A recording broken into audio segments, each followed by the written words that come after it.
పిల్లలు పుట్టినప్పుడు మనమే వారి కోసం అంతా చేస్తాం.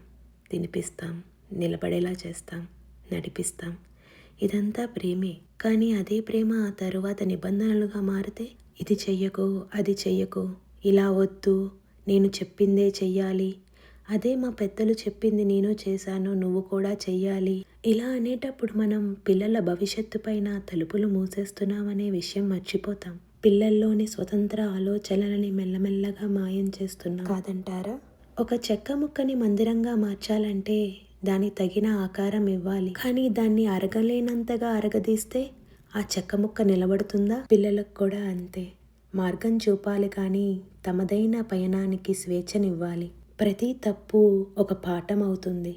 ప్రతి స్వతంత్ర నిర్ణయం వాళ్ళని బలంగా చేస్తుంది. తాము లేని రోజు వాళ్ళు నిలబడాలి. అందుకే ప్రేమించాలి కానీ ఊపిరి ఆపేలా కాదు. వాళ్ళు మనల్ని గుర్తుపెట్టుకోవాలి కానీ మన నియంత్రణని కాదు. సహాయం చేయండి కానీ గమ్యాన్ని నిర్ణయించేలా కాదు. అదే నిజమైన ఎదుగుదల కదా. మరి మీరేమంటారు?